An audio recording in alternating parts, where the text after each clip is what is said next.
요한복음 43번째 시간입니다. 요한복음 43번째 시간 제목은 그리스도는 우리를 분명하게 하신다입니다.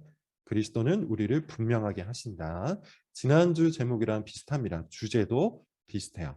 지난 본문은 유대인 무리들과 예수님과의 대화였었죠. 그것이 8장 전체에 걸쳐진 주된 내용이었습니다. 근데 중요한 부분이 여러분 뭐라고 했습니까? 예수님을 찾아와서 대화를 나눴던 그 무리들의 특징이었죠. 일단 첫 번째 특징이 여러분 뭐였죠? 자칭 믿는 사람들이었어요. 그것이 굉장히 중요했다고 했습니다. 자칭 믿는 유대인 무리들이 예수님을 찾아와서 우리가 예수님을 믿습니다라고 이야기를 했는데 그 다음 또 중요한 문제가 뭐였죠? 예수님은 그들의 믿음을 인정하지 않으셨어요. 그들은 예수님을 믿는다 하고 찾아왔는데 예수님은 그들의 믿음을 인정하지 않았습니다. 이유가 뭐라고 했습니까? 그들이 예수님 말씀 안에 거하기를 거절했기 때문이에요. 예수님 말씀 안에 거하고 예수님 말씀을 지키고 예수님 말씀을 행하는 것을 거절한 채 스스로 믿음이 있다라고 이야기한 거예요. 결국 이 대화의 끝은 무엇이었습니까? 결론은 무엇이었습니까? 그들이 스스로 자신의 믿음을 폭로한 것이었죠. 그것이 지난주 설교 내용이었어요. 결국 이 유대인 무리들은 예수님을 향해서 뭐라고 고백을 하죠? 네가 귀신에 사로잡혔다. 이야기하면서 돌을 들어 그를 죽이려고 했습니다. 예수님의 교훈을 받아들이지 않은 그들은 결국 예수 그리스도도 받아들이지 않은 거예요. 애매모호한 상태로 예수님을 찾아왔던 그들은 그것을 믿음이라고 착각을 했는데 나름대로 예수님에 대한 호감이 있었을 거예요. 예수님이 좋았을 겁니다. 예수님이 행하시는 그 모든 기적들을 보고 야, 뭔가 대단하다라는 생각을 갖고 찾아왔을 거예요. 그리고 그것을 믿음으로 포장을 했고 스스로도 믿음이라고 믿은 거예요. 그러나 진리이신 예수님은 그들과의 대화를 통해서 그들의 마음속에 있는 것들을 폭로를 하신 겁니다. 그런 의미에서 지난 시간에도 말씀을 드렸는데 애매모호함은 사실 믿음과 상관이 없죠. 지난 시간에도 말씀을 드렸던 것처럼 우리 시대는 지금 포스트 트루스의 시대입니다. 더 이상 진실을 중요하게 여기지 않아요. 자신이 진실이라고 믿는 것을 진실로 받아들이는 그런 시대입니다. 근데 그 전에 어떤 사상이 있다고 했죠? 포스트 모더니즘. 이것도 맞고 저것도 맞고 너도 틀리고 나도 틀릴 수 있다. 절대적인 것은 없다. 모든 것들은 다 상대적일 뿐이다. 라는 포스트 모더니즘 다음에 이런 거짓의 시대가 열렸다는 거예요. 다시 이야기하면 애매모호함의 결론은 애매모호함의 끝은 항상 거짓을 선택하는 것으로 끝날 수밖에 없다는 것이죠. 그런 의미에서 지난주 결론을 제가 이렇게 맺었습니다. 이것도 아니고 저것도 아닌 상태를 우리는 두려워해야 한다고 했어요. 이도 아니고 저도 아닌 그런 상태, 미적지근한 상태, 애매모호한 상태를 그럴 수도 있지라고 합리화하지 말고 아주 두려워해야 한다고 했습니다. 위험한 상태이기 때문이에요. C.S. 루이스는 뭐라고 이야기했다고 했죠? 사탄은 우리를 애매모호함 속에 가둬둔다고 하죠. 애매모호함이라는 말을 성경적인 말로 바꿔 이야기하자면 하나님도 섬기고 우상도 섬기는 상태를 이야기합니다. 그런 의미에서 지난주 결론 두 번째 뭐였습니까? 거짓과 단호하게 결별을 하라. 단호하게 결별을 할 뿐만 아니라 그 상태를 유지하라고 이야기했어요. 예수님께서 비유하시기를 7 귀신의 비유를 비유한 적이 있으시죠? 어떤 비유였습니까? 귀신이 있는데 그 귀신이 어떤 사람에게서 나갔는데 그 사람이 그 마음을 깨끗하게 하니까 귀신이 다시 돌아와 가지고 여기가 깨끗해졌네 라고 하고 7 귀신을 데리고 왔다 라고 이야기해요. 거짓과 단호하게 결별하고 그 상태를 유지하지 않으면 더 커다란 거짓이 틈을 타서 찾아온다는 이야기예요. 그런 의미에서 여러분 우리는 거짓과 단호하게 결별하고 그 상태를 유지하기 위해 힘을 기울여야 됩니다. 그렇지 않으면 결국 이도 저도 아닌 아무런 의미가 없는 애매모호한 상태로 계속 흘러갈 수밖에 없어요. 가장 중요한 결론 뭐였습니까? 거짓과 단호히 결별할 뿐만 아니라 진리의 말씀 가운데 머물기 위해 애를 써야 한다는 거죠. 8장 전체의 결론, 전체의 주제였어요. 말씀 안에 거하라. 너희가 참된 제자가 되고 싶은가? 그렇다면 말씀 안에 거하라. 이것이 예수님께서 한결같이 자기를 믿는다 찾아왔던 유대인 무리들에게 한 이야기예요. 말씀 안에 거해야 합니다. 말씀을 행하고 말씀을 지켜야 돼요. 요한복음 전체가 바로 이 믿음에 관한 것이라고 그랬죠. 요한복음은 특별히 믿음의 역동성을 강조한다고 했어요. 그래서 믿음이라는 것은 예수님의 말씀 안에 내가 지속적으로 꾸준히 머물기 위해서 노력하는 거예요. 예수님의 말씀은 나의 모든 삶의 순간에 통용될 수 있도록 적용하는 거예요. 예수님의 말씀을 선명하게 선택하는 겁니다. 이게 믿음이에요. 오늘 본문은 깁니다. 제가 이렇게 긴 본문을 택한 적이 거의 없는데 오늘 이 긴 본문을 택한 이유가 있어요. 주제가 한 가지이기 때문이에요. 한 가지 주제를 이 긴 본문이 담고 있기 때문입니다. 또한 지금까지 제가 요한복음 1장부터 8장까지 설명했던 그 모든 내용들이 하나의 에피소드에 담겨져 있기 때문이에요. 그리고 그리스도 앞에서 선명해지는 한 사람의 이야기가 본보기로서 우리에게 등장하고 있기 때문에 쪼개지 않고 한꺼번에 보는 것이 유익하겠다. 이렇게 생각이 들어 조금 길지만 좀 선택을 해봤습니다. 다시 한번 여러분 말씀을 드리는데 예수 그리스도는 사람을 선명하게 하세요. 분명하게 하세요. 애매모호하거나 아니면 이것도 저것도 아닌 그런 상태로 내버려 두지 않으십니다. 어디에 속해 있는지를 알게 한다는 것이죠. 거짓의 아비인 사탄 편에 속해 있는지 아니면 진리의 아버지이신 하나님 편에 속해 있는지 스스로가 깨달을 수 있도록 예수님께서 우리를 명쾌하게 하세요. 선명하게 하세요. 예수님의 말씀을 듣고 예수님의 이 모든 것들을 바라보면 바라볼수록 우리의 사상이, 우리의 생각이, 우리의 믿음이 매우 선명해진다는 것이죠. 다시 이야기하면 예수 그리스도 앞에서 모든 사람들은 반드시 선택하게 되어 있다는 거예요. 선택이라는 것은 결국 뭘 말하는 걸까요? 정체성을 말하는 거예요. 선택을 통해서 우리는 우리가 무엇을 선호하고 있는지를 보게 됩니다. 선택을 통해서 우리는 우리가 무엇을 신뢰하고 있는지를 보게 돼요. 선택을 통해서 우리는 우리가 진정으로 욕망하는 것이 무엇인지를 보게 돼요. 아주 쉽게 말하면 음식을 선택할 때도 그렇죠. 짜장면이냐 짬뽕이냐 아니면 짬짜면이냐 뭐가 되었든 간에 그것을 선택하는 순간 우리가 무엇을 좋아하는지 스스로 드러내는 것이죠. 조금 크게 보자면 요즘 대통령 선거가 한창인데 이것도 마찬가지예요. 선택이잖아요. 이 사람을 택하느냐 저 사람을 택하느냐를 통해서 우리는 우리가 욕망하는 것을 보여줍니다. 가장 선명한 것이 있어요. 그게 뭐냐면 우리의 관계도예요. 우리가 관계를 선택할 때 비로소 우리의 가치, 우리의 기질, 우리의 선호, 우리의 욕망이 드러나는 거예요. 배우자를 선택할 때 그렇습니다. 친구를 선택할 때 그렇습니다. 만약에 어떤 사람이 이렇게 반문한다면 저는 그런 선택이 없습니다. 저는 그냥 아무런 선택이 없이 흘러가는 대로 그렇게 관계를 맺습니다. 그렇다면 그것이 그 사람의 선택인 것이죠. 그런 애매모호한 것을 선택하는 거예요. 그러나 여러분 다시 한번 말씀을 드리지만 그리스도 앞에서는 애매모호한 것이 없어요. 그리스도는 우리의 생각과 감정과 의지를 선명하게 인도하시는 목자가 되시기 때문이에요. 오늘 본문이 그것을 아주 잘 보여줍니다. 오늘 본문의 주인공은 누굽니까? 맹인이에요. 그것도 날 때부터 눈이 멀었던 사람이에요. 다시 이야기하면 어둠에 속해 있었던 한 사람이 빛으로 나아오는 과정이에요. 모호함에서 애매함에서 점점 분명함으로 선명함으로 나아가는 한 사람의 이야기. 그것이 오늘 본문의 주제입니다. 1절부터 7절 읽진 않겠습니다. 제가 간단하게 설명을 드리죠. 태어날 때부터 맹인이었는데 사람들이 예수님께 찾아와서 이렇게 누구의 죄 때문입니까? 자기 자신의 죄 때문입니까? 아니면 부모의 죄 때문입니까? 이 말은 뭐냐면 당시 유대교가 어떤 사람의 질병, 그것도 태어날 때부터 갖고 있었던 질병을 죄의 문제로 인식했다는 것이죠.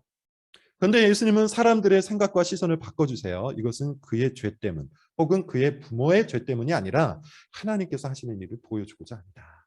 이렇게 이야기합니다. 즉 지금부터 행하는 예수 그리스도의 기적을 보여주고 예수님이 누구신지를 나타내고자 이와 같은 일들을 허락하셨다는 거예요. 결론이 뭡니까? 5절에 보면 내가 세상의 빛이다.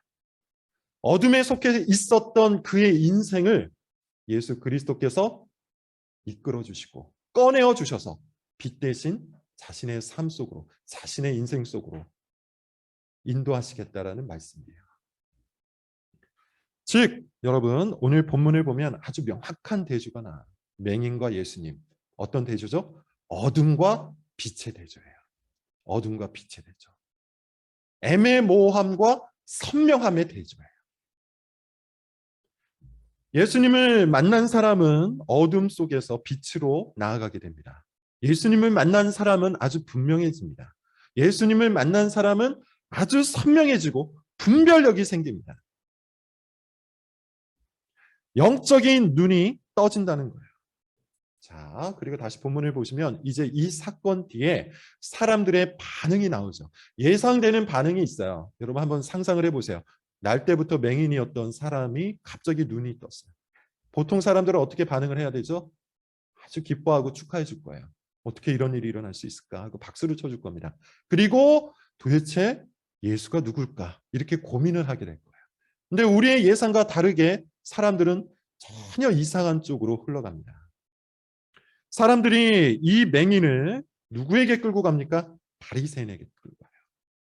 바리새인에게 끌고 가서 바리새인 앞에서 판단을 받으려고 하는데 바리새인이 주목한 게 뭐야? 이 맹인을 주목했습니까? 아닙니다. 예수님을 주목했습니까? 아닙니다. 바리새인이 주목한 것은 안식일이었어요. 16절을 보면 나오죠. 안식일을 주목했어. 왜냐하면 예수님께서 맹인을 고치신 날이 안식일이었기 때문에. 그래서 안식일 논쟁을 벌입니다. 뭘 얘기하는 걸까요? 여전히 그들의 눈과 마음이 닫혀 있다는 걸 보여주는 것이죠. 그들의 눈과 마음은 예수 그리스도를 향해 열려 있지 않아요. 그들의 눈과 마음은 여전히 어둠만 더듬고 있을 뿐이에요. 그것이 바리새인들의 상태입니다. 그래서 오늘 본문 마지막 편에 보면 이 바리새인들이 육적인 눈은 떠져 있지만 영적인 눈은 닫혀 있는 영적 소경이라고 예수님 말씀하시는 거예요. 그들이 원했던 것은 뭡니까? 바리새인들은 차례로 사람을 부르는데 첫 번째는 맹인을 불러서 신문을 하죠. 이 도대체 어떻게 된 사건이냐. 두 번째는 누구를 부릅니까? 이 맹인의 부모를 부릅니다. 그리고 또 신문을 해요. 원하는 답변이 나오지 않자 다시 또 맹인을 부릅니다. 맹인을 두 번이나 불러서 신문을 했다는 것은 뭘 의미하는 걸까요? 이 바리새인들이 원하는 바가 있다는 거예요. 바리새인들이 원하는 바는 뭐예요? 예수님이 사기꾼이라는 것을 이 맹인의 입을 통해서 듣고자 한 거예요. 예수님이 거짓말쟁이라는 것을 이 맹인의 증언을 통해서 듣고자 한 겁니다. 왜냐하면 바리새인들은 지금 기회만 노리고 있기 때문이죠. 어떻게 해서든지 예수님을 책잡아서 예수님의 흠을 잡아서 예수님을 심판하고자 기다리고 있었기 때문입니다. 그런데 여러분, 우리가 읽었던 것처럼 바리새인의 의도와는 달리 이 맹인이었던 사람은 어떻게 하죠? 점점 더 선명해져요. 점점 더 명확하게 예수 그리스도를 선택해 가요. 이것이 본문의 이야기예요. 그래서 33절, 여러분 33절만 한번 읽어보겠습니다. 9장 33절입니다. 한번 읽어볼게요. 시작. 이 사람이 하나님께로부터 오지 아니하였으면 아무 일도 할 수 없습니다. 9장도 대화의 이야기입니다. 대화가 나오죠. 9장은 전반적으로 누구와 누구의 대화입니까? 바리새인과 이 맹인의 대화인데 바리새인과 맹인의 대화를 통해서 맹인이 어떻게 변하는 거예요? 점점 더 선명하게 그리스도를 선택하는 거예요. 그 선택이 점점 더 확실해지고 있다는 것이죠. 그리고 35절 이하를 보시면 예수님을 다시 만난 이 맹인이 드디어 예수 그리스도께 믿음을 고백해요. 뭐라고 이야기를 하고 있죠? 38절 주여 내가 믿나이다. 주여 내가 믿나이다. 이 긴 이야기에서 우리는 두 가지 교훈을 찾을 수가 있습니다. 첫 번째 교훈은 이거예요. 어둠의 끈질긴 집착을 우리는 볼 수가 있죠. 어둠에 속해 있었던 바리새파가 끈질기게 이 맹인을 붙들고 놓아주지 않으려고 하는 모습을 우리는 발견할 수가 있어요.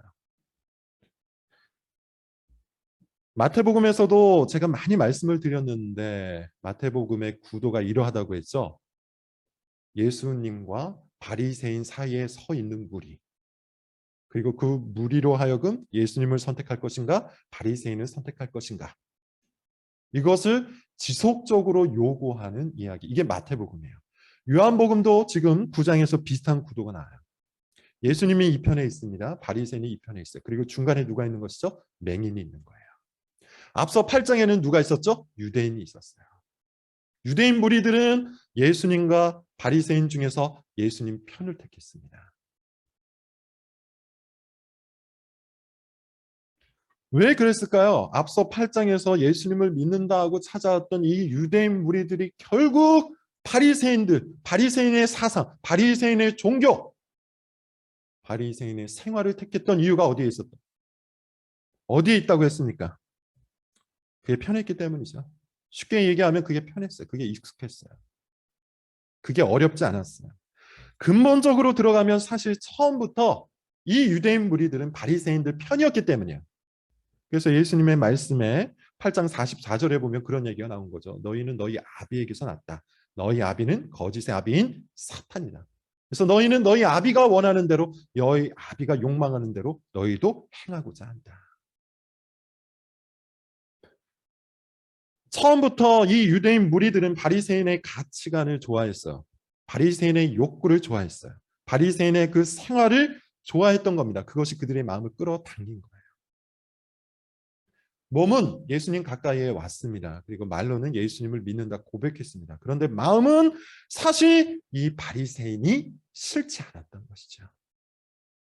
이 위선자가 싫지 않았던 것이죠. 이 바리새인의 종교 위선자의 삶이 사실 별로 이상하지 않았던 거예요.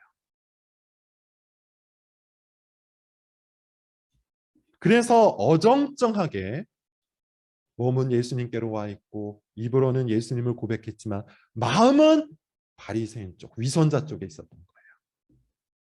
그런 어정쩡하고 애매모호한 상태를 유지할 수 있었던 이유가 바로 거기에 있었던 겁니다. 그런데 사실 그 어정쩡한 상태를 그 어정쩡한 상태가 바리새인의 편이라는 것을 증명하는 거예요. 왜냐하면 지난 시간에도 말씀드리고 지금도 말씀드리고 있는 것처럼 예수 그리스도께서는 항상 선명하게 하시기 때문이에요. 우리로 하여금 어떠한 선택을 요구하시기 때문에. 반면에 오늘 본문에 등장하는 맹인은 어떻습니까? 예수님을 정말로 만난 사람, 예수님을 정말로 믿는 사람은 어떠합니까? 애매모호할 수가 없죠. 선명해지죠. 그리스도 편에 서죠. 이것이 오늘 본문의 두 번째 교훈이에요. 맹인을 여러분 한번 보세요. 맹인도 처음에는 다소 애매했죠. 당연한 겁니다. 처음 눈이 떴을 때는 애매모호한 상태에 있었어요. 얼떨떨했기 때문에 어떤 의미에서는 너무나도 당연한 거였어요. 그런데 시간이 지나면 지날수록 어떠합니까? 그의 선택이 아주 명쾌해집니다. 몇 가지만 여러분 한번 살펴보도록 하겠습니다. 먼저 15절을 여러분 한번 보세요. 15절을 보면 이런 표현이 나오죠.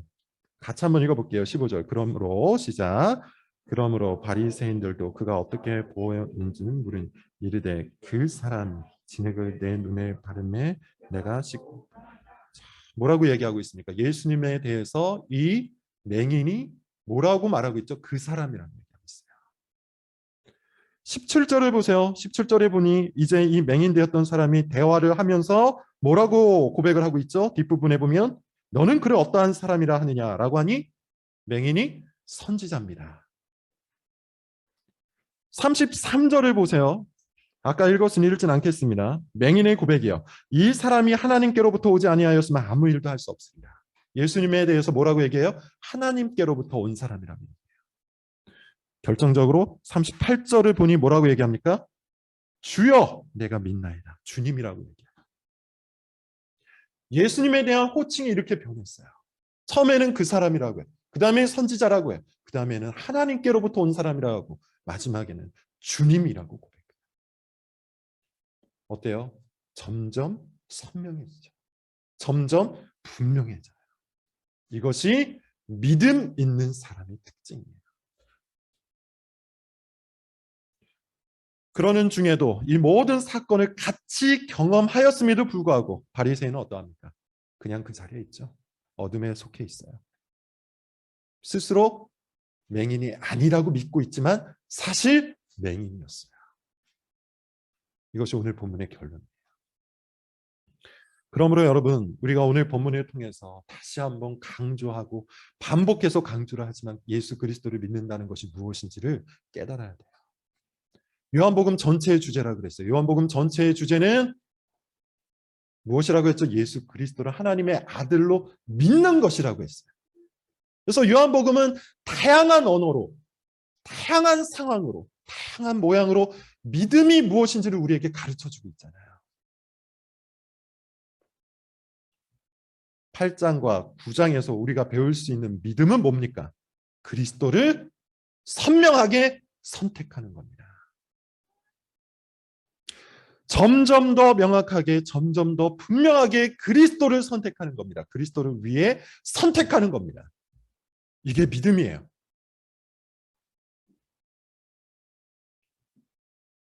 예컨대 돈과 그리스도 사이에서 우리는 점점 더 선명하게 그리스도를 선택해 가야 돼요. 명예와 예수 그리스도 사이에서 우리는 점점 더 명확하게 그리스도를 선택해 가야 돼요. 그게 믿음이에요. 관계와 취미와 여러분들의 생활과 예수 그리스도 사이에서 우리는 점점 더 분명하게 예수님을 선택해야 돼. 그것이 믿음이에요. 그러기 위해서 여러분 뭘 해야 한다고 말씀을 드리고 있는 겁니까? 결별해야 할 것들과 결별해야 한다는 것이죠. 과거의 죄악된 습관과 결별을 해야 돼요. 그리스도를 명확하게 선택하기 위해서요. 과거에 선명하지 않았던 관계도에서 결별을 해야 돼요. 그리스도를 더 명확하게 선택하기 위해서요. 과거에 분명하지 않았던 삶의 패턴과 결별을 해야 돼요. 예수 그리스도를 더욱 분명하고 선명하게 붙들기 위해서요. 그게 믿음입니다. 항상 예수님 편을 드는 것, 점점 더 예수님을 주님으로 고백하는 것, 점점 더 예수님을 따르는 것, 점점 더 예수님 앞에서 분명하게 살아가는 것, 그게 믿음이에요.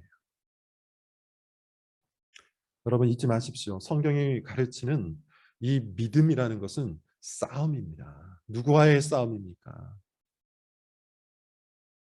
악한 영적 존재와의 싸움. 우리의 싸움은 혈과 육에 있는 것이 아니요 영적인 싸움이라고 바울이 이야기하죠. 예수님과 경쟁해서 우리의 영혼을 빼앗으려고 하는 악한 세력이 있다는 사실을 여러분 잊지 마십시오. 사탄은 우리가 애매한 상태에 있기를 원해요. 사탄은 우리가 그리스도의 편에 명쾌하게 서 있지 않기를 원해요. 우리가 그리스도의 편에 명쾌하고 분명하게 서 있지 않는 한 사실상 자기 편이라는 것을 사탄은 알고 있기 때문이에요. 그래서 지금도 예수님과 경쟁해서 우리의 영혼을 빼앗으려고 애를 쓰는 존재가 사탄이에요. 수단 방법을 가리지 않습니다. 틈을 만듭니다. 광명의 천사로 위장을 합니다. 스스로 합리화하게 만듭니다. 핑계와 변명을 갖고 애매한 상태에 놓여져 있기를 원하게 만듭니다. 그게 사탄의 전략이에요. 이 정도면 충분히 변했다. 이 정도면 나이스한 편이다. 이 정도면 경건한 편이다. 나는 불쌍하니까, 나는 상처받았으니까 등등 수많은 변명과 수많은 핑계와 수많은 자기 합리화로 그 어정쩡한 상태를 유지하도록 만드는 것이죠. 왜요? 바로 그것이 자기 편이라는 것을 알기 때문이에요. 우리의 생각과 감정과 의지를 자기에게로 끌고 오려고 어떻게 해서든지 방법을 가리지 않고 열심히 일하는 존재가 바로 사탄입니다. 애매한 상태로 살아가도록 만든다는 것이죠. 그러나 여러분 오늘 본문에서 보다시피 어둠에서부터 빛으로 나온 사람은 반드시 모호함에서 명쾌함으로 분명함으로 변화되어 갑니다. 그리스도를 믿는다는 것은 사탄과 결별하고 오직 그리스도를 선택하는 거예요. 거짓과 결별하고 오직 그리스도 안에 머무는 겁니다. 결별한 그 상태를 유지하고 예수 그리스도 안에 머물기 위해서 열심히 싸우는 겁니다. 그게 믿음 생활입니다. 바리새인과 맞붙어 예수 그리스도의 편을 들었던 맹인과 같이, 위선자와 맞붙어 진리를 붙들고 살았던 이 맹인과 같이, 예수님을 주님으로 고백했던 이 맹인과 같이, 여러분 모든 삶의 순간에 그리스도를 점점 더 명확하게 분명하게 선택하시기를 바랍니다. 예수님은 우리의 주님이 되십니다. 이 믿음의 고백대로 일주일간 살아가시기를 바랍니다. 기도하겠습니다.